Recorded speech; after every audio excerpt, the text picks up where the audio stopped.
Le invito a que abra su Biblia conmigo y vamos a Colosenses capítulo 2, versículo 8 al 15, que fue el texto que el hermano Mervin estaba hablando. Y quisiera comenzar de partida en este texto, ya que creo que es importante que podamos fijar, como le dije, un áncora de lo que vamos a estar hablando. Así que Colosenses capítulo 2, vamos a ver los versículos del 8 al 15. La palabra del Señor dice: Mira que nadie os engañe por medio de filosofías y huecas sutilezas, según las tradiciones de los hombres, conforme a los rudimentos del mundo y no según Cristo. Porque en Él habita corporalmente toda la plenitud de la deidad, y vosotros estáis completos en Él, que es la cabeza de todo principado y potestad. En Él también fuisteis circuncidados con circuncisión no hecha a mano, al echar de vosotros el cuerpo pecaminoso carnal en la circuncisión de Cristo, sepultados con Él en el bautismo, en el cual fuisteis también resucitados con Él mediante la fe en el poder de Dios que levantó de los muertos. Y a vosotros, estando muertos en pecados y en la incircuncisión de vuestra carne, os dio vida juntamente con Él, perdonándonos todos los pecados, anulando el acta de los decretos que había contra nosotros, que nos era contraria, quitándola de medio y clavándola en la cruz. Y despojando a los principados y a las potestades, los exhibió públicamente, triunfando sobre ellos en la cruz.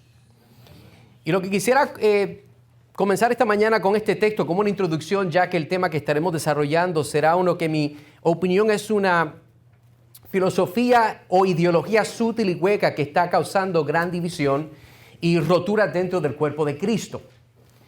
Así que le invito con su Biblia abierta, no la cierre, porque vamos a estar comenzando con este verso. Y quiero que me acompañe como buen bereano, decía el hermano Mervin, para señalar algunos puntos claves y mejor entender la exhortación de Pablo a la iglesia de Colosenses y la razón de su exhortación. Hay que tener claridad en eso. Si usted mira su Biblia conmigo, vea rápidamente versículo 8. Pablo hace el mandato de que nadie, míralo ahí, mira que nadie os engañe. Así que Pablo nos está diciendo claramente que nadie en Colosenses se deje de ser llevado por medio de filosofías y decepciones huecas. Estas filosofías y decepciones son de acuerdo, mire el texto, nos dice son de acuerdo a qué. Número 1, el versículo 8, dice aquí a las tradiciones de los hombres, y número 2, conforme a los rudimentos del mundo y no según Cristo. Hay una distinción, un contraste total que usted puede ver ahí. Lo interesante de esta palabra filosofía es un término que muchas veces se usa, usted lo puede en conversación mencionar, pero la palabra filosofía es una palabra griega compuesta de dos partes. La primera parte es lo que se llama el filo, que es el amor, sofía, que es el conocimiento, y usted la junta y es el amor al conocimiento. Así que si estamos razonando con lo que dice el texto nos está diciendo, Pablo está diciendo, mirad que nadie os engaño, vaya a engañarlo usted por medio del amor al conocimiento.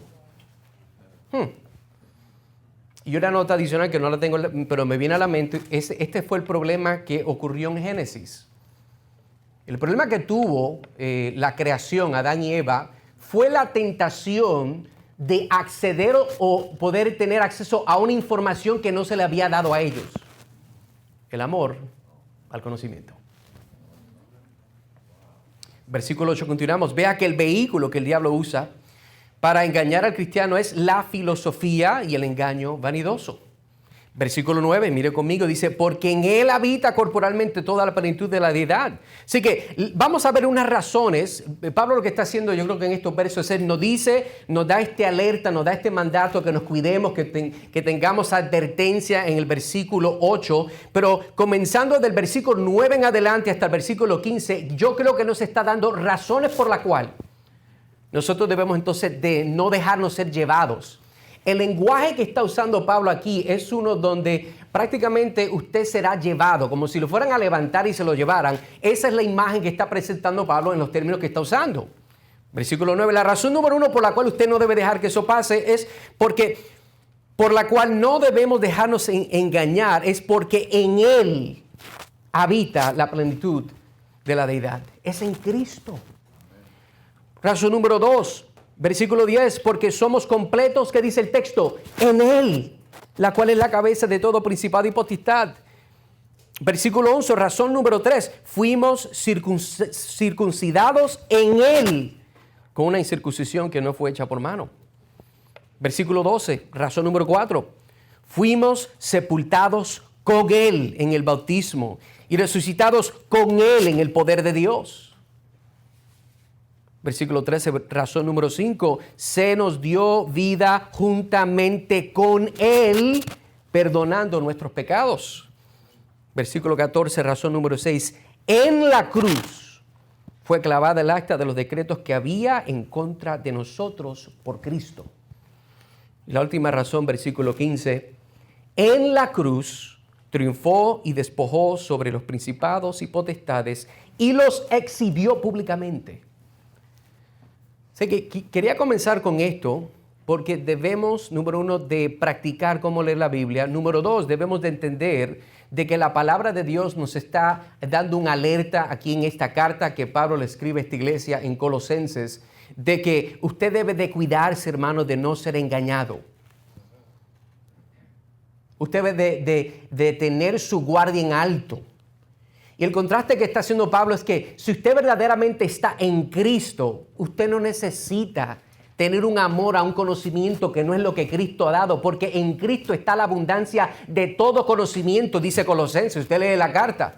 Es en Cristo que está la abundancia de todo conocimiento. Si usted tiene a Cristo, usted lo tiene todo. Si usted tiene a Cristo, usted conoce lo que usted necesita saber para vivir una vida, ¿verdad?, que es de santidad delante de Dios. Así que transicionamos y claro, hermanos y amigos, una clara advertencia que el Espíritu Santo nos está dando hoy es que estamos enfrentando una situación potencial que debe suceder aún entre nosotros en cualquier momento, si nosotros no nos estamos arraigando a la palabra de Dios. ¿Qué es eso? Bueno, es muy posible que alguien pueda estar aquí mismo bien parado en el Señor espiritualmente y mañana puede revelar su verdadera naturaleza como un apóstata a causa de ser llevado por medio de una filosofía que aparenta ser y complementar al Evangelio, pero la realidad es que resulta ser una, en su esencia, anticristiana y teológicamente inmoral en su práctica. Ese es el reto. Ese es el reto de lo que estamos viendo esta mañana. Y mientras continuamos, como quien dice, abriendo esta cebolla, ¿verdad? Usted tiene que pelarla. Vamos a ver exactamente esta idea de lo que es la justicia social. Por eso espero poder hoy, en los siguientes minutos, arrastrar la luz de esta filosofía y hueca sutileza llamada justicia social. Y quiero dárselo, el bosquejo de lo que vamos a estar hablando, en 3 puntos sencillos. El primer punto, quiero definir lo que es la justicia social. Vamos a definir lo que el mundo dice que es la justicia social. Tenemos que entender el lenguaje. Y claro, entienda lo que este término es muy fluido. Depende con quién usted está hablando, le van a dar otra definición. Pero de una forma general vamos a ver qué es lo que entonces la cultura nos dice y nos dicta históricamente que es la justicia social. Número 2, quiero demostrar el propósito de la justicia social. El propósito. ¿Qué es lo que quiere alcanzar la justicia social? ¿Cuál es su meta? ¿Cuál es su escatología? Porque tiene una escatología. Está esperando llegar a algo, la justicia social. Y por último, quisiera hacer un contraste entre lo que es la justicia social y la Gran Comisión. La Gran Comisión. Sí, la Gran Comisión. Pero hermano, ¿por qué la Gran Comisión? Bueno, porque si aún tenemos personas evangélicas que están diciendo que la justicia social, o como se llama el evangelical gospel, social gospel, el evangelio social, están diciendo que la idea de justicia social es parte de lo que es el evangelio. Y yo no tengo problema que usted diga lo que usted piense. Al fin del día tenemos que ir a la palabra y ver qué dice las Escrituras. Y eso lo vamos a ver haciendo un contraste de lo que se dice que es la justicia social y qué es lo que dice la Gran Comisión, que es el eje en la cual da la rotación, la existencia, el propósito y la razón de existir de la Iglesia de Cristo. Así que en la Gran Comisión o va a estar o no está, y lo vamos a ver juntos. Antes de entrar en mi primer punto y definir la justicia social, quisiera recordarles que nuestro enemigo, el diablo, como usted bien sabe desde el principio, él es padre ¿de qué? Amén. Muy bien, de mentira. Y él lo que hace no solamente es mentir, sino que él también es un maestro en distorsionar la verdad. Son dos cosas que usted tiene que entender. Él miente, pero cuando usualmente lleva una mentira es porque ya te está masajeando en la distorsión de la verdad. Es progresivo. Primera de Juan, capítulo 3, versículo 8, Reina Valera dice, el que practica el pecado es el diablo, porque el diablo peca desde el principio. Para esto apareció el Hijo de Dios, para deshacer las obras ¿de quién? El diablo. 2 Corintios capítulo 11, versículo 3. Pero temo que como la serpiente con su astucia engañó a Eva, vuestros sentidos sean de alguna manera extraviados de la sincera fidelidad a Cristo. Así que el diablo siempre habla en base a su naturaleza, la cual es de engañar, y esto lo hace con la mentira, con la distorsión. Recordemos que no hay idea que no exista, que no sea el producto del lenguaje. ¿Entiende eso? No hay ninguna idea que exista que no sea el producto del lenguaje. ¿Y qué significa eso? Por lo cual, una de las tácticas que el diablo practica desde la antigüedad, usted lo ve en su Biblia comenzando desde el Génesis, es el redefinir palabras y términos de acuerdo a la sociedad. ¿Cómo es que el diablo convence a las personas a querer cosas ridículamente obscenas, blasfemas y morales? Él con el tiempo en la sociedad toma palabras y las redefine. Términos le dan nuevo significado. Esa es la forma que funciona. La idea homosexual tiene una connotación muy diferente para nuestros hijos y nuestros sobrinos, y cuando tengan la edad, tal vez nietos, de lo que tenían cuando yo fui criado en la iglesia del Señor.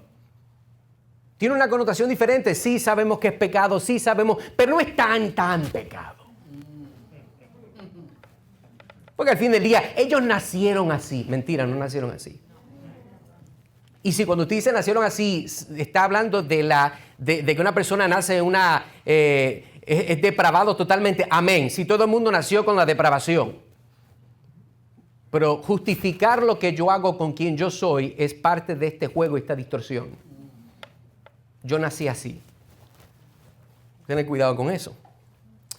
Y uno de estos términos que son muy peligrosos es esta idea de la justicia social. Y lo más que me preocupa es que la forma que este término se está usando y se está describiendo en la cultura actualmente. En la realidad, lo que este término está proyectando es una injusticia social y no una justicia social. Punto número 1, vamos a definir lo que es la justicia social. Permítame darle una etimología y la definición del término justicia social. El que introdujo este término de justicia social por primera vez fue un sacerdote jesuita llamado Luigi Tapareggi en el año 1840. Ahora, ¿por qué es importante quién introdujo este término de la justicia social? Bueno, la organización u orden de los jesuitas fue fundada por Ignacio Loyola, un hombre con tendencias marxistas, pero Luigi Tapareggi fue el que introdujo el término justicia social, siendo parte del orden jesuita. Este orden jesuita fue utilizado como una contrainsurgencia de reforma. La orden sacerdotal fue diseñada por la iglesia romanista para disipar y francamente matar protestantes. De ahí viene esto. ¿Y quién es este sacerdote jesuita? Luigi Tapareggi fue uno que fue elegido por el Papa Pío en el 9º en cofundar una publicación católica en la que ella atacaría el capitalismo justo y promovió el socialismo, que según él era un imperativo moral de los ricos para dar su riqueza a los pobres. Él abogó por la retribución de la riqueza, que por cierto, el 8º mandamiento de los 10 mandamientos dice no hurtarás. Recuerde que la Biblia habla de estas cosas. Es pecado en la ley moral de Dios. Luigi estaba particularmente molesto porque la revolución industrial benefició a algunas personas más que a otros. Falta de contentamiento, la Biblia dice que eso es pecado. Por la cual Luigi pensó que era inmoral. Mire cómo una persona se atreve a definir la providencia de Dios. Así porque Dios, la Biblia dice de que Dios le da aún el clima que tenemos para el bueno y para el malo, para el piadoso y para el impío. ¿quién se cree usted que es para decir que es justo o no en algo que Dios providencialmente ha hecho? Ahora, no estoy diciendo que personas que roban y mienten como lo hacen los gobiernos, eso es correcto porque Dios lo permitió. No. Pero cuando usted trabaja duro, cuando usted vive una vida recta de santidad, una persona, ¿verdad?, que se esfuerza, que vive para la gloria de Dios. Como dice Pablo, usted se toma un vaso de agua, coma algo, todo lo hace para la gloria de Dios. Y Dios bendice el esfuerzo de esa persona. Y alguien más que no. Qué triste que una persona piense, no es justo porque no estoy como tú. Estas ideas vienen de ahí. Así que él pensó que esta idea de la justicia social era algo que sería una mejor opción que lo que estaba sucediendo. La justicia social trata principalmente con la noción que la sociedad le debe algo al individuo. Presupone que la sociedad le debe cosas a los individuos y que la justicia requiere pago de la sociedad a individuos o a grupos de identidad individuales porque nuevamente tienen derecho a algo que se les debe. Miren qué peligroso. Estas personas son víctimas. Estas personas han sido el resultado de opresión. Entonces, un pago de reparaciones debe ser pagado de un grupo a otro grupo o de la sociedad en su conjunto a los individuos. Por eso es que las personas hoy en día, usted ve de que ellos no quieren hacer lo que tienen que hacer. Ellos quieren, ¿verdad?, que siga cheques de estímulo, tras cheques de estímulo, tras cheques de estímulo, tras cheques de estímulo. Que aún el término, ese cheque, esa ayuda de estímulo, es para estimular. ¿Será la vacancia? No digo qué es, hago la pregunta, ¿será a eso? ¿O será el trabajar con corazón arduo? Y esto es para cristianos y para no cristianos. Yo conozco muchas personas que no son cristianas que trabajan arduamente, que son un ejemplo en la sociedad.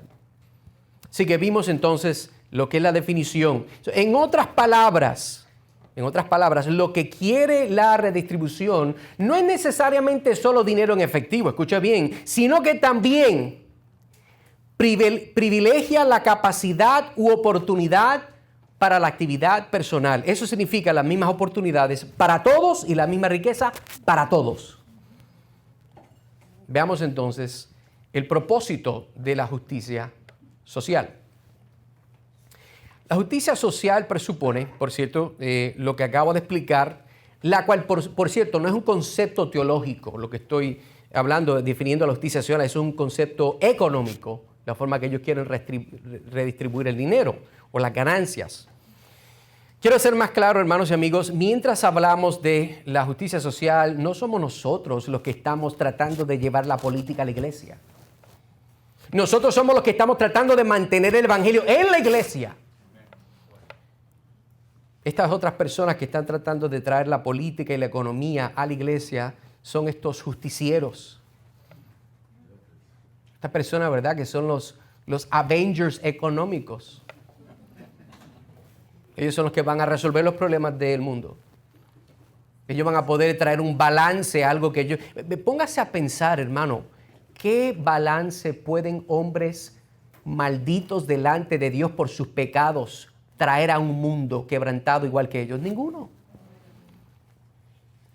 Por eso son huecas sutilezas, disparates elocuentes.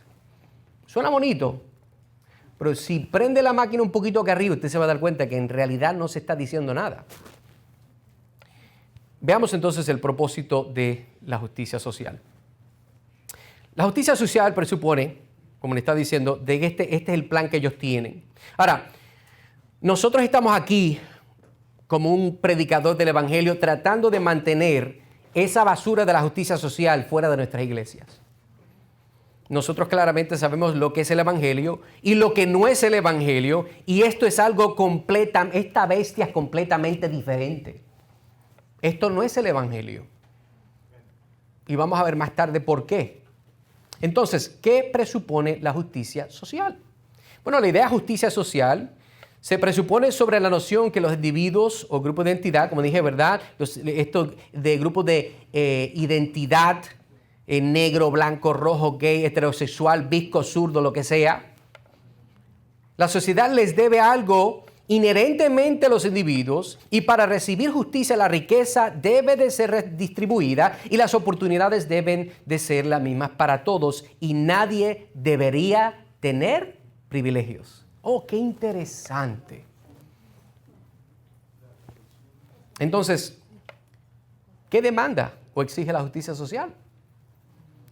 Aunque hay algunas respuestas variadas de los que promueven la justicia social, lo que generalmente se acuerda entre estas personas o estos grupos incluye de las siguientes tres cosas, una combinación de estas tres cosas, y en algunos casos son las tres cosas. Número uno, la redistribución forzada de riqueza. La redistribución forzada de riqueza. Número dos, la redistribución forzada de oportunidades. La redistribución forzada de oportunidades. Y número tres, la redistribución forzada de privilegios. La redistribución forzada de privilegios. Veamos la primera, que es la redistribución social de la riqueza. Esto incluye cosas como, pero no es necesariamente limitadas, grabar a un grupo más exitoso para dárselo directamente a un grupo menos exitoso y por medio de efectivo, cash, a través de subvenciones del gobierno, a través de la creación de empleos sin sentido, como esquemas para lavar dicho dinero o el suministro de bienes y servicios a un grupo a expensas del otro. Esa es la idea. Vamos a ayudar a personas que no tienen las calificaciones para que puedan tener una riqueza. Número dos, la redistribución forzada de oportunidades. Esto incluye castigar a las personas de grupos ricos o exitosos para que tengan la igualdad de oportunidades con las de un grupo menos exitoso. Como en el juego de golf, por ejemplo, no sé si usted alguna vez ha visto un juego de golf, yo no lo soporto, una vez tuve que hacerlo y por eso le puedo contar esto. En el juego de golf, el que gana es el que menos puntuaje tiene. Y esencialmente lo que está diciendo la redistribución forzada de oportunidades es que si todos tenemos, es mejor que todos tengamos poquito y seamos iguales y que seamos todos pobres, porque lo contrario no beneficia a nadie. Bueno, no te va a beneficiar a ti. Vagoneta. Que no tienes que hacer lo que tienes que hacer. No tienes claridad, cristiano o no, de una ética de trabajo, de disciplina. Note que muchas de estas personas, y no estoy haciendo una generalización, usted puede buscar los datos estadísticos, son personas que vienen de hogares quebrantados donde no hay una figura paternal. Y por lo tanto, no hay una disciplina, una ética, una forma de ver la vida, aún de una perspectiva no cristiana, donde la persona se esfuerza para hacer lo que tiene que hacer. Así que, por eso digo que es como el juego de golf. Usted tiene menos puntuaje. Ay, pues tú eres tremendo. Es el que gana. Esa es la forma que estas personas quieren la redistribución forzada de oportunidades. Pero ¿sabe qué? Jesús dijo en Mateo capítulo 26, versículo 11, porque siempre tendréis pobres con vosotros. Él no dice, porque siempre seréis pobres vosotros, sino dijo que los tendréis. Observación. Y cuando Cristo está hablando, yo no creo que está hablando de cuánto tiene la cuenta de banco, dicho sea de paso. Eso yo creo que usted lo entiende. Y en este verso, Cristo, cuando dijo esto en Mateo 26, versículo 11, Él estaba citando lo que dice Deuteronomio capítulo 15, versículo 11, donde dice, porque no faltarán menesterosos, los pobres, en otras palabras, en medio de la tierra. Cristo sabía que es imposible hacer que todos sean igualmente ricos y los defensores de la justicia social se conformarían con hacer que todos fueran igualmente pobres. Incluso si eso significa restringir los beneficios providenciales de la riqueza y perjudicar a grupos para que sus oportunidades sean iguales, minimizadas, en otras palabras, con otros de estratos económicos o sociales menos exitosos. En otras palabras, ellos dicen que la redistribución forzada de oportunidades es si todos no tenemos iguales, pues no tenemos nada. Ve que el pecado hace a la gente torpe. En inglés decía un pastor una vez, no puedo traducirlo porque es el lenguaje es diferente, pero decía para aquellos que entienden inglés, dice, when you're in sin, you are insane. Ejemplo claro de este punto número 2. Punto número 3, la redistribución forzada de privilegios. Incluiría cosas como cuotas para empleo o ascenso. ¿Usted habla de la compañía? ¿Cuánta gente blanca tienes? ¡Ay, tremendo! ¿Tienes asiáticos? ¡Ah, te faltan! ¿Tienes gente de color oscura? ¡Ah, tienes que tenerlo! ¡Tienes que tenerlo! O sea, la pregunta es, ¿son calificados las personas que están aplicando? No, eso no es. Pero tienes una variedad de colores. ¿Qué tiene que ver los colores con la oportunidad de una persona de tener la habilidad de hacer el trabajo? ¿Usted cree que esa fue la forma que cuando Dios da la parábola, se acuerda de los talentos? Eso fue lo que él dijo. Al negrito dale 3, al asiático dale 1. ¿Eso fue lo que dijo? No. ¿Sabe por qué usted se ríe? Porque suena tan estúpida la idea de que nuestra reacción natural a la verdad es una risa. Dios no mira eso y eso lo vamos a ver también en breve. Así que incluiría cosas como cuotas para empleo o ascensos, acción afirmativa en la que se penaliza a una persona porque son de un grupo más exitoso y otro se beneficia y se le da su privilegio, porque aunque no lo ganaron, el objetivo de la justicia social es aumentar una supuesta igualdad. No te lo mereces, pero queremos ser igualmente de miserables. En realidad lo que se está diciendo.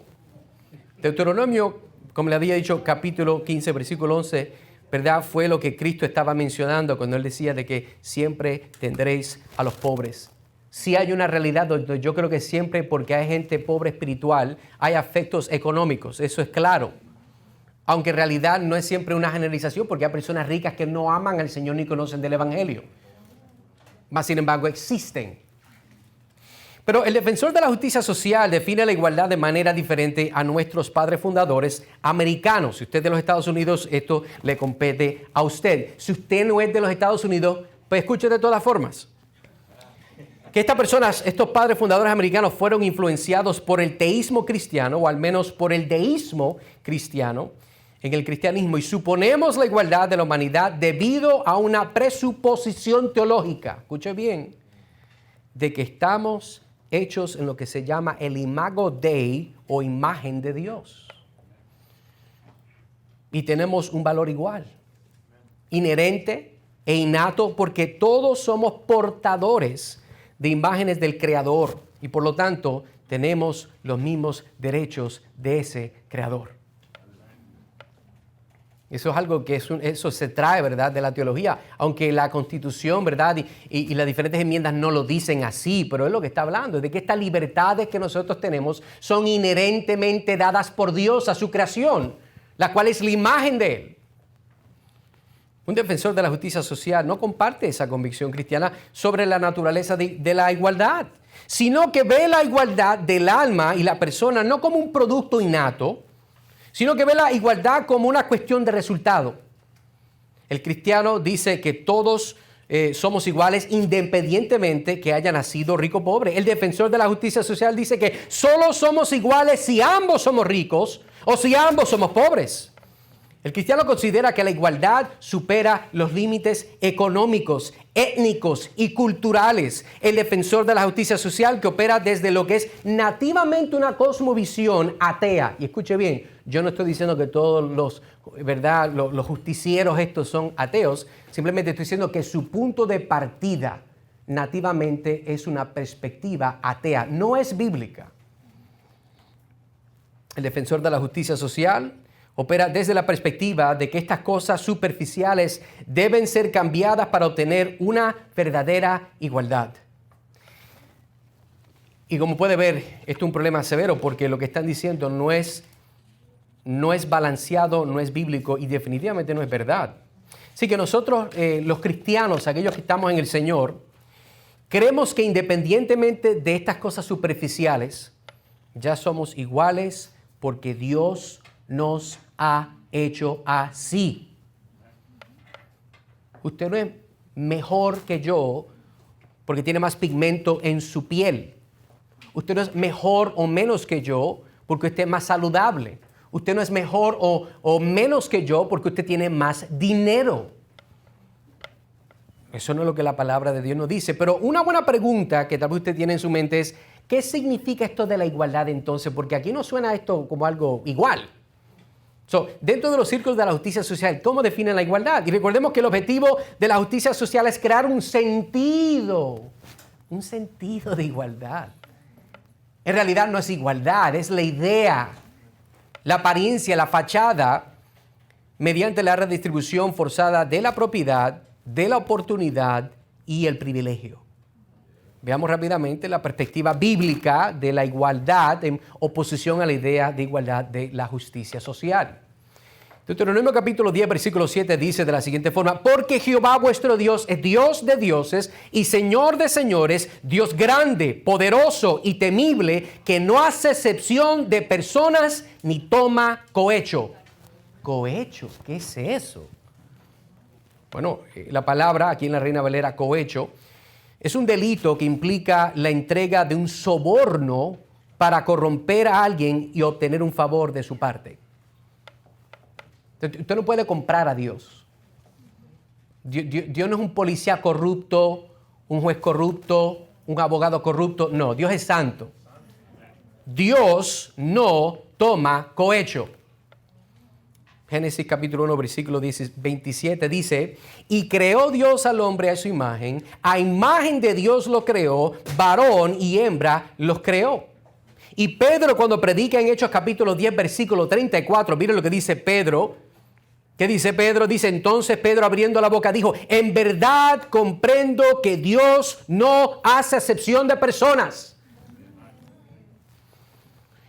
Parece que Pedro no sabía de que Dios hace excepción de personas de acuerdo a la justicia social. ¿Deberíamos implicar eso? No, porque eso no es lo que dice la Biblia.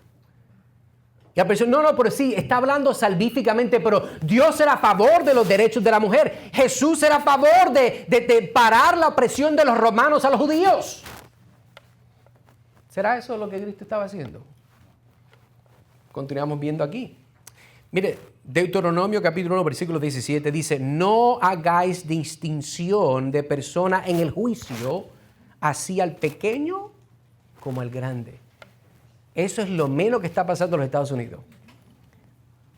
Escuchaba del caso de dos personas pudientes en su propiedad, se metieron un montón, ¿verdad?, de terroristas para tratar de saquearlos, y estas personas salen con sus armas, las cuales algunas personas se burlaban porque no las aguantaron bien, pero no hay problema, la idea era el intento.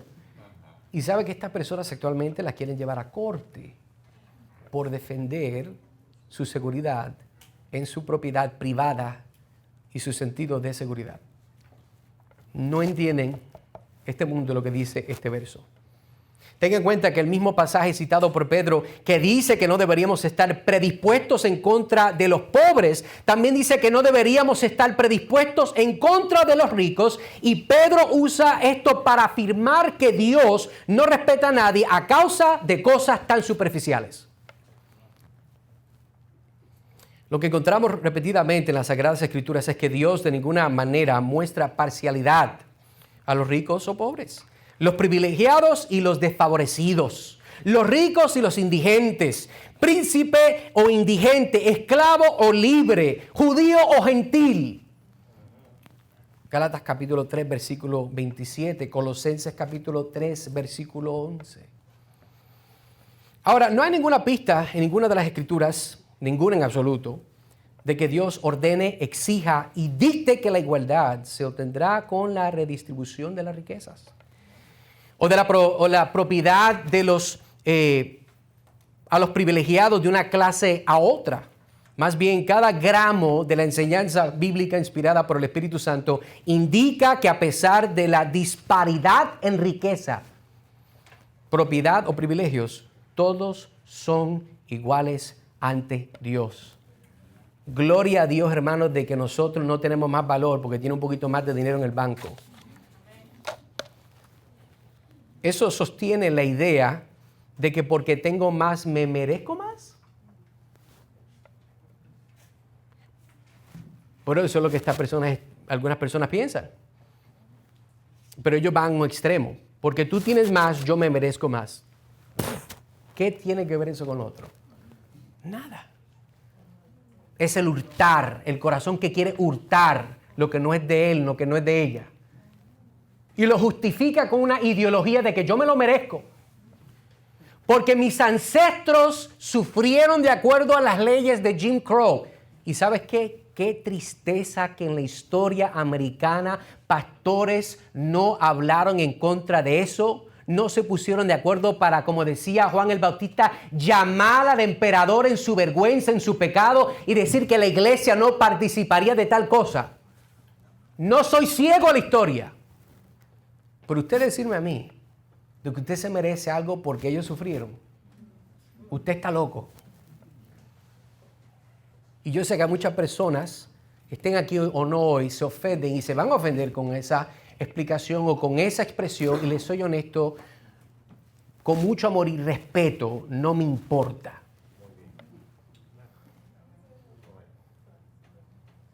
Aquí el punto de vista mío no es lo que yo pienso. Yo no vine aquí a citarle la Biblia mía. Yo vine a tratar de hacer un comparativo, un contraste sobre lo que el mundo dice y lo que la palabra de Dios dice, que es lo que se usó para crear el mundo. En el principio creó Dios los cielos y la tierra. Con la palabra.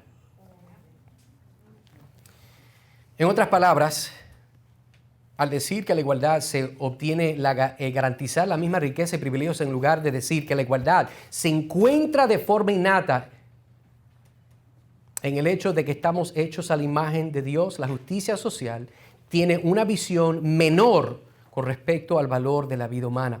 Por eso, los defensores de la justicia social se preocupan más por la culpa blanca, o lo que se llama en inglés white guilt, que por la sangre del genocidio del aborto.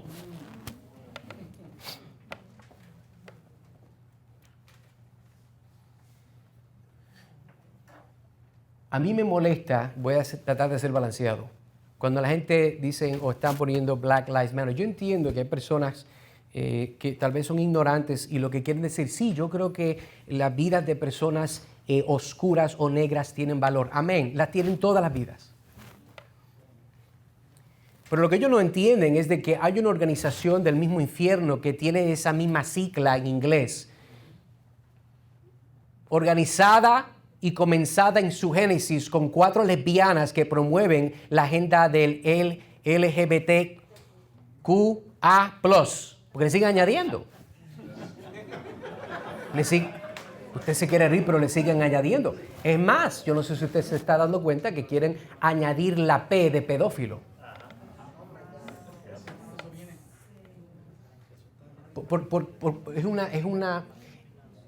Se está tratando de mercadear la idea de lo que es el pedófilo.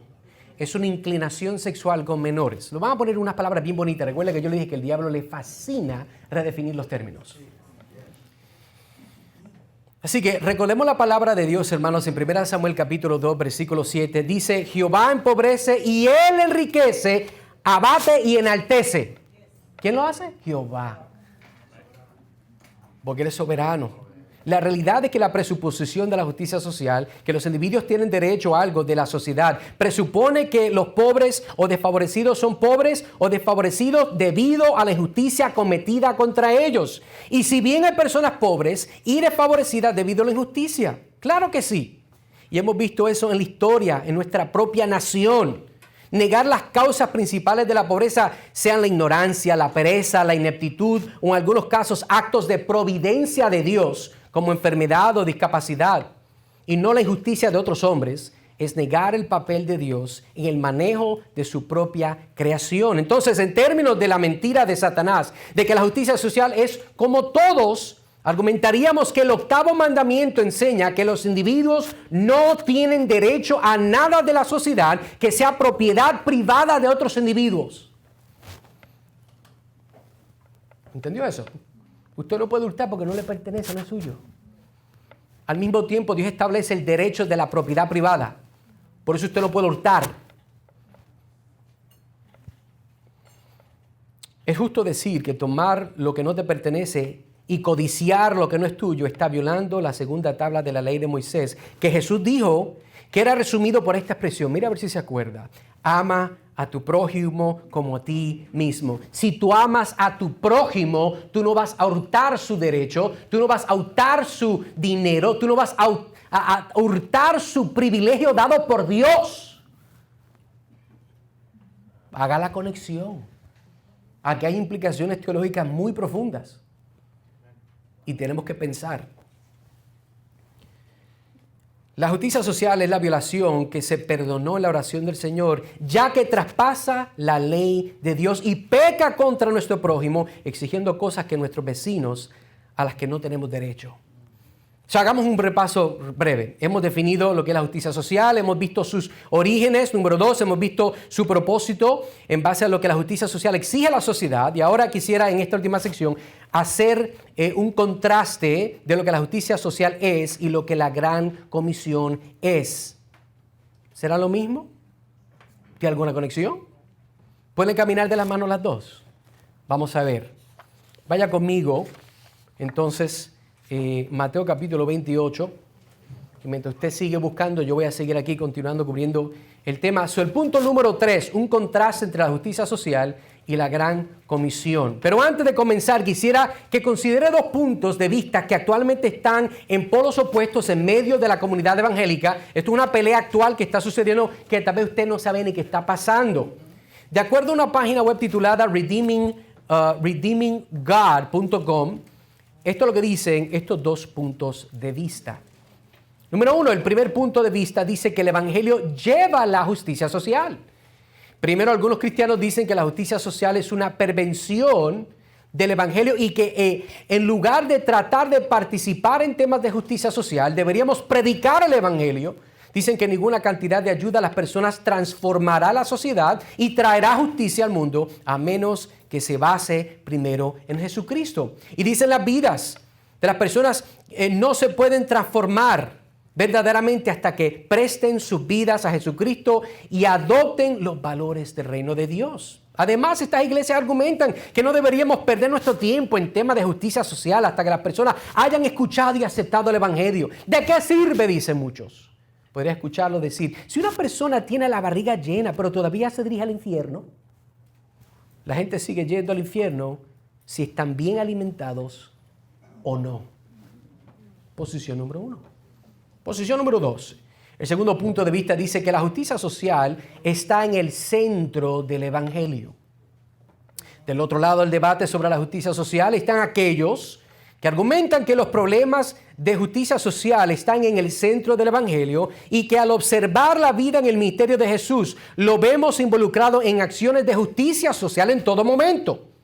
Él alimenta a los hambrientos, Él defiende a los oprimidos, Él defiende los derechos de las mujeres, le encantan los marginados, los despreciados, los rechazados y los pecadores, y pide a los ricos y poderosos que den su dinero a los pobres y que se hagan cargo de las necesidades de los desamparados.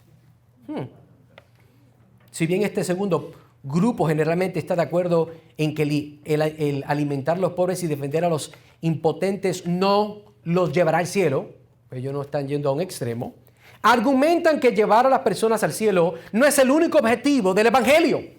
A menudo los escuchará decir, a las personas no les importa cuánto tú sabes hasta que sepan cuán importantes ellos son para ti. Y el camino, dicen también, el camino al corazón de una persona es a través de su estómago. Pero la pregunta es, ¿cuál de estas dos posiciones son las que vemos en la Escritura? Y específicamente en la comisión que Jesús le dio a sus discípulos en Mateo capítulo 28. Vamos a ver el pasaje y ya estamos aquí descendiendo. Mateo capítulo 28, los versículos del 18 al 20, dice la palabra del Señor, y Jesús se acercó y les habló diciendo, toda potestad me es dada en el cielo y en la tierra. Por tanto, id y haced discípulos a todas las naciones, bautizándolos en el nombre del Padre y del Hijo y del Espíritu Santo, enseñándoles que guarden todas las cosas que os he mandado, y he aquí yo estoy con vosotros todos los días hasta el fin del mundo. Amén. Hasta ahora hemos visto de forma sencilla y breve lo que es la justicia social en su definición y su ejecución. Hemos visto brevemente que hay una distinción entre cómo el mundo y la ideología de la justicia social es diferente a la idea bíblica de lo que es la justicia de Dios. No es lo mismo. Pero quisiera ahora ver de cerca lo que muchos de nosotros hemos conocido como la Gran Comisión, por Cristo mismo, para llevar a cabo este gran llamado. Y veamos el contexto rápidamente. Tenga su Biblia abierta porque voy a citar el texto para propiamente acentuar este pasaje. Jesús el Cristo resucitado se para delante de sus discípulos como un comandante militar parado de grandes tropas al lado de esta montaña a punto de hacer una declaración que jamás se había hecho. Versículo 18, mire lo que dice ahí. Versículo 18 nos está diciendo que la autoridad de Cristo como hombre para poder dar esta comisión es únicamente dada por el Padre. La comisión tiene peso por la autoridad que se le delegó a Cristo, que es una total. Y esto pues tiene implicaciones que pudiéramos ir a Daniel a ver, ¿verdad? El Hijo del Hombre. Y lo que Cristo está diciendo es de que como a mí se me ha dado como el Dios hombre resucitado, que se prometió que se me iba a dar toda autoridad en el cielo y en la tierra, como a mí se me ha dado esa autoridad, ahora que he resucitado como el Dios hombre. Hay que aclarar algo. Había un momento en la vida donde Cristo no tuvo toda autoridad. ¿Habrá un momento donde eso existió? La respuesta es no. Dios, como la segunda persona de la Trinidad, siempre ha sido Dios. Dios haciéndose hombre, tomando la carne. Hay unas implicaciones proféticas que se iban a cumplir. Y en este caso, Cristo dice, y se acercó y les habló diciendo, toda potestad me es dada en el cielo y en la tierra. Por eso uno pensaría, ¿habrá un momento donde no la tuvo? No. Como Dios siempre la tuvo, pero al tomar carne, en este momento claro, a resucitar de los muertos, al estar de pie de nuevo y dar esta comisión a sus discípulos, Él tiene toda autoridad ahora, como el Dios hombre. Eso fue lo que se había profetizado en el Antiguo Testamento. Así que versículo 19, sigamos en el texto. La gran comisión es de ir, o sea, la iglesia debe de constantemente estar en movimiento alcanzando a otros en el Evangelio. Si usted no le está haciendo, arrepiéntase, está mal. Tal vez tiene muchos programas y no está haciendo lo que Dios le llamó a hacer. Los programas son buenos, pero los programas no deben de reemplazar la razón por la cual Dios estableció la iglesia. Léalo ahí. Por tanto, id y haced discípulos a la gente que te gusta. No. A los panitas, menos. No, mentira, no. Las panitas también hay que llevarlo, ¿verdad? Hay que amarlo. A veces son las personas que menos nos escuchan porque dicen que no hay profeta en su propia tierra, en muchos casos. Pero note ahí, de que la comisión es de nosotros ir. Ir. No es de hagamos un evento para que la gente venga, no. Ir. Ir. El ejemplo de Cristo que Él fue. ¿Se acuerda la oveja perdida? ¿Qué hizo? ¿Puso un carnaval, un concierto para que viniera la oveja perdida? No.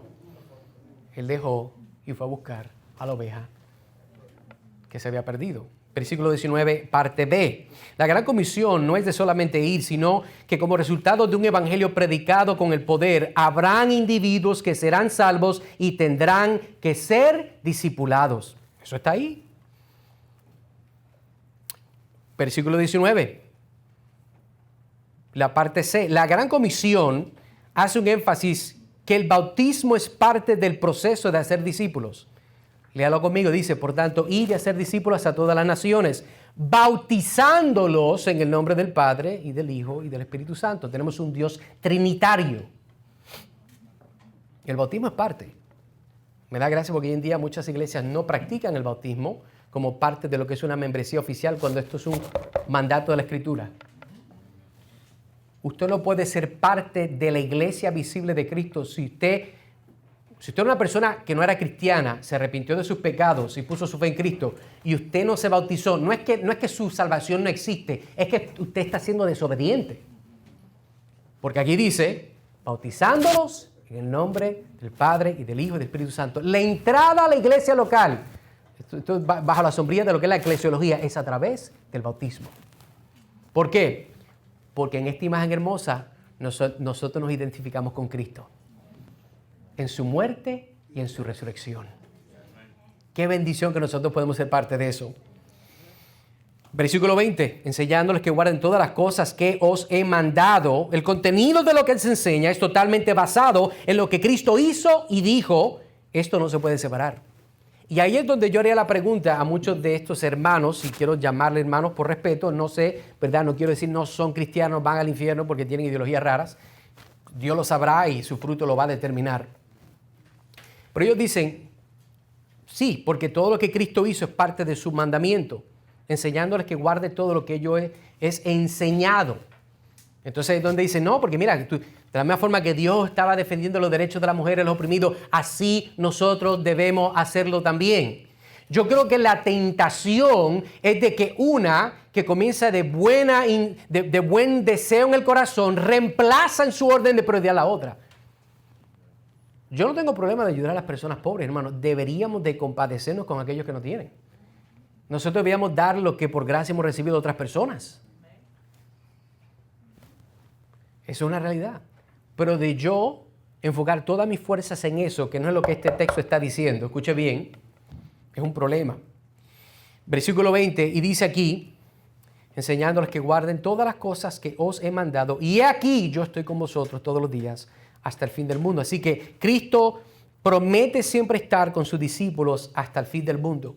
Ahora, ¿viste alguna idea que te apuntúa a la justicia social en estos versos? No. Oh, porque es que tú no tienes la educación correcta. Tú tienes que leer varios libros que yo tengo para que entiendas entonces el mover de un tipo de escuela histórica y puede haber entonces, ¿verdad?, en las cosas que han sucedido. Mira, déjame decirte algo y lo digo con mucho respeto. El presuponer que yo necesito adquirir otro canon para entender lo que la Biblia claramente dice como canon cerrado implica que tú quieres añadir algo que la Biblia dice que maldito eres por hacerlo.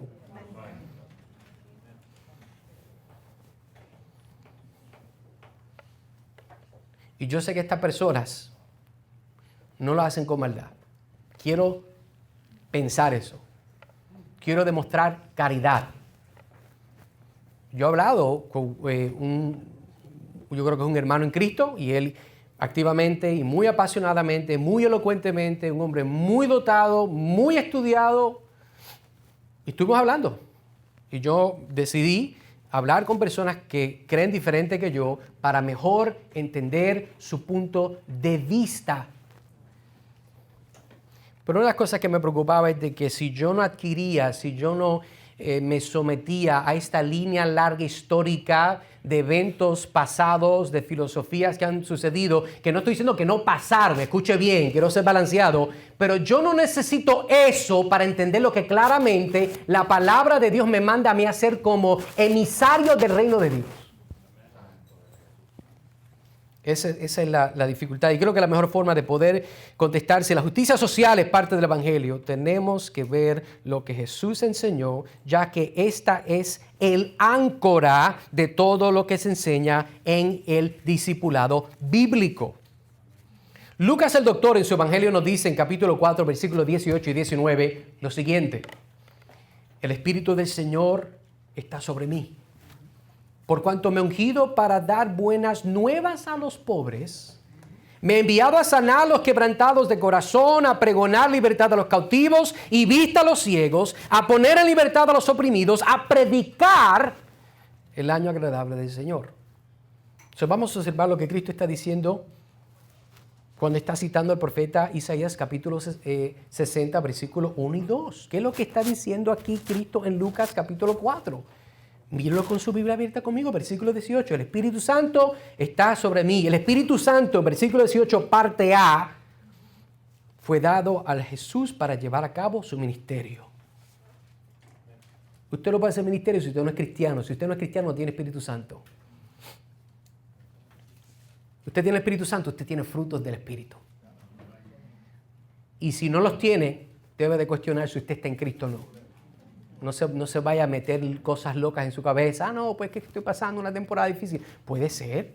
Hay personas que pasan momentos difíciles en su vida, ¿verdad?, cristiana. Pero si usted ve que no es que tiene una mal semana, no es que tiene un mal mes, no es que lleva un mal año, lleva una mala década, estoy exagerando, usted tal vez no es cristiano. Exagero para hacer el punto. Versículo 18b, Lucas capítulo 4, versículo 18. Por cuanto me ha ungido para dar buenas nuevas a los pobres. ¿Vistes? Ahí está Jesús haciendo el trabajo social. Jesús fue ungido y escogido por el Padre para dar buenas nuevas a los pobres. ¿Sabe lo que son buenas nuevas? Una palabra en el griego que se llama euangelion, que son buenas noticias. Buenas noticias que de que te vamos a dar del bolsillo mío al tuyo. No. Cristo vino para dar este evangelio y darle esperanza a aquellos que pobres son. Bienaventurados los pobres. Ay, espérate, parece que está contradiciendo un mensaje social. ¿Por qué Jesús le va a decir felices son los pobres? Porque eso es lo que significa bienaventurados. Felices son los pobres. Bueno, de espíritu. Porque no existe ningún otro tipo de cristiano. ¿Usted sabía eso? Todos son pobres en espíritu porque todos necesitamos todos los días de la gracia de Dios. 18, parte C, Jesús, que dice ahí, me ha enviado a sanar a los quebrantados de corazón. O sea que Jesús fue enviado por el Padre a sanar a los quebrantados de corazón. Pero literalmente eso es lo que está diciendo. Tú puedes tomar este verso y hacer una teología de que Dios te tiene que sanear de este problema cardíaco ya. Bueno, Dios lo puede hacer. Además, yo no tengo que ni orar por eso. Dios lo puede hacer. ¿Cuántos ateos, personas con SIDA, Dios no lo ha sanado hoy tal vez? Personas que tienen problemas severos. Y Dios lo sana porque le da su placer. Le da la gana a Dios hacerlo. Estamos hablando aquí. Me ha enviado a sanar a los quebrantados de corazón. 18d. A pregonar libertad a los cautivos. Ajá, viste, ahí está. Libertad a los cautivos. Los que están siendo presionados.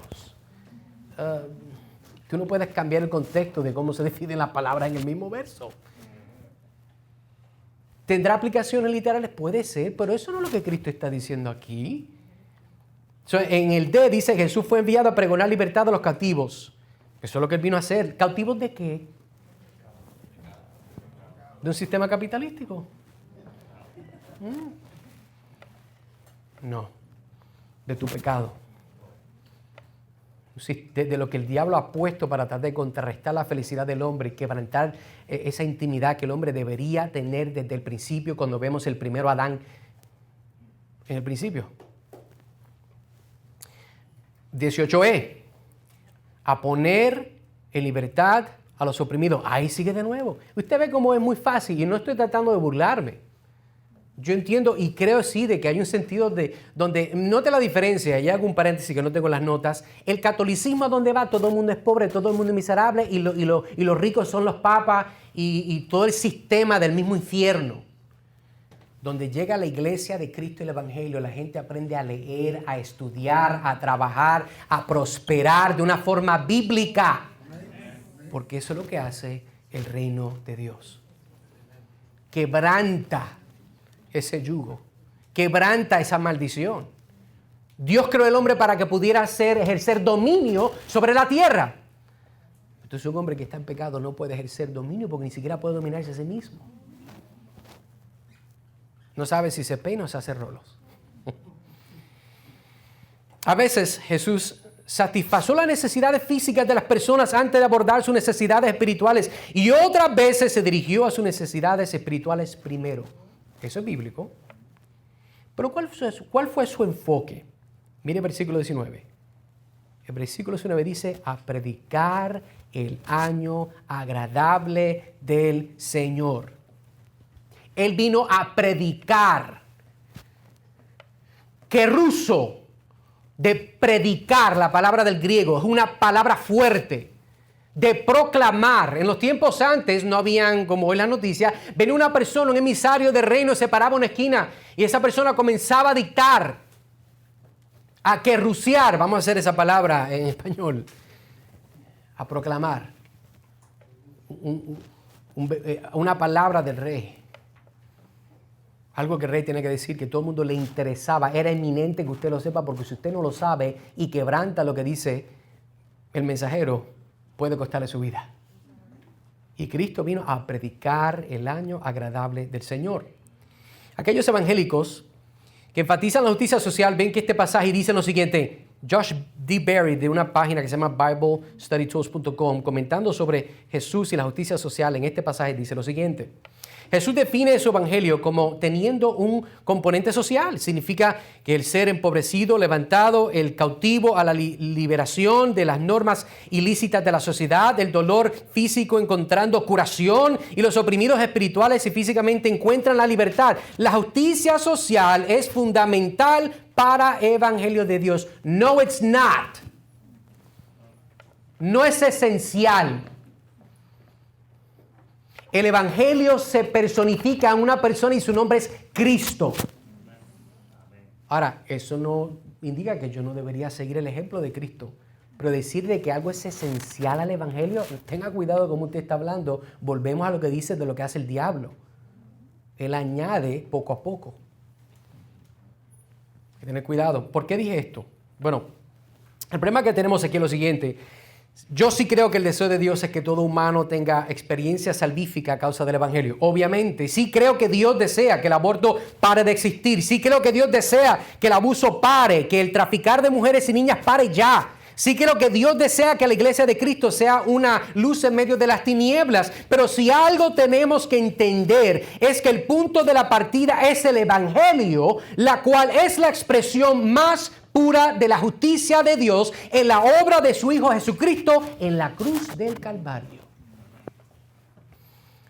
Digo esto, ¿de qué vale que le demos de comer a los pobres y se acuesten saciados, pero mueran sin haber comido del pan de vida por medio del evangelio? Tenemos que tener buena teología, hermanos. ¿De qué vale arraigarnos? Podemos arrancar toda pornografía de nuestra sociedad si Cristo dijo que el problema mayor no es lo que está afuera, sino lo que está adentro. ¿Adentro? Eso es lo que él dijo. Mateo capítulo 15, versículo 18. Pero lo que sale de la boca, del corazón sale, y esto contamina al hombre. Mateo capítulo 12, versículos 33 y 14. O haced el árbol bueno y su fruto bueno, o haced el árbol malo y su fruto malo, porque el fruto se conoce el árbol. Generación de víboras, ¿cómo podéis hablar lo bueno siendo malos? Porque de la abundancia del corazón habla la boca. Así que repasemos de nuevo lo que hemos visto hasta el momento. Vimos la definición de lo que es la justicia social. Vimos el propósito de la justicia social. Y hemos tratado de hacer un contraste de la justicia social y la gran comisión. Entonces, ¿cómo aplicamos esto a nuestra vida, hermanos? Número uno, es esencial que recordemos que nuestro llamado primordial es de pregonar y proclamar el evangelio a toda criatura. Ese es el enfoque. Número dos, el que ha recibido por gracia debe de dar lo que por gracia ha recibido, así como Dios les prospere y como Dios le indica que lo haga. Yo tengo hermanos, la hermana Dialis, el hermano David que tienen allá, ¿se acuerda? En Honduras, el orfanatorio. Gloria a Dios que tienen eso allá. Y si no ha escuchado, puede hacer que si yo le doy información, puede contribuir, contribuya. Un orfanato cristiano que está enseñando la palabra de Dios a muchos niños que no tienen padres. Usted se puede dar de. Sepa quién está dando, por cierto. Y no dé después, de dar a su iglesia. Tiene que ser fiel a su iglesia, eso es lo que dice la Biblia. Usted no puede hacer una prioridad que no es bíblica tampoco. ¿Qué significa esto? Si Dios me ha bendecido en ciertas maneras con mis talentos y dones, o si Dios te ha prosperado financieramente y desea servir a aquellos que no tienen ropa, comida, albergue, hazlo, pero no olvides el evangelio. Número 3, recordemos que nuestra salvación, hermanos, no se dio porque Dios nos la debía. ¿Eso sería justicia? Eso sería una blasfema. Sino que nuestra salvación fue un acto de gracia inmerecida de parte del Padre a través de su Hijo en la cruz. Por lo tanto, todo lo que hagamos lo deberíamos hacer como un acto de gratitud a Dios, compartiendo de esa gracia. Así que sí creo que hay una realidad donde muchas iglesias, escuche bien, ya no buscan oportunidades para interactuar con el pecador. Todo se trata de convenciones y campamentos y congresos y conferencias como hoy. Gloria a Dios que está aquí hoy. Institutos, retiros. Estas cosas no son malas, hermanos. Cuando se hacen de una forma correcta, no son malas, son de bendición. Pero si ellas comienzan a reemplazar nuestro tiempo y nuestra agenda dictada por Dios y nuestros esfuerzos más que el propósito por el cual Dios creó la iglesia, debemos cuestionar por qué estamos haciendo lo que hacemos. Y para concluir, quiero recordarte una vez más el verso que vimos al principio, para que lo cierres como si fuera tal vez, ¿verdad?, un botón.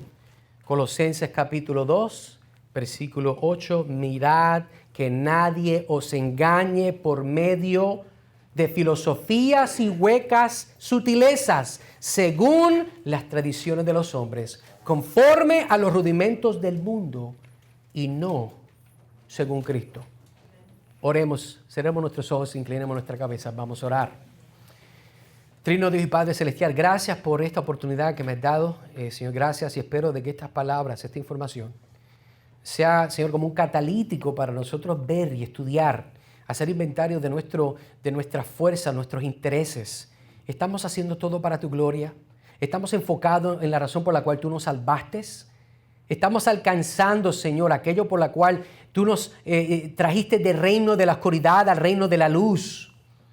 Ayúdanos, Señor, a recordar de que aquí lo que importa es tu voluntad. Aquí lo que importa es lo que tú nos has dado para hacer. Todos, al fin y al cabo, somos siervos inútiles y queremos sencillamente hacer lo que nos has dicho que hagamos. Y tú eres el que provees los medios, la fuerza para hacer aquello que tú nos has llamado a hacer. Gracias, Señor, por este tiempo. Lo pido todo en el dulce nombre de nuestro Salvador Jesucristo. Amén y amén.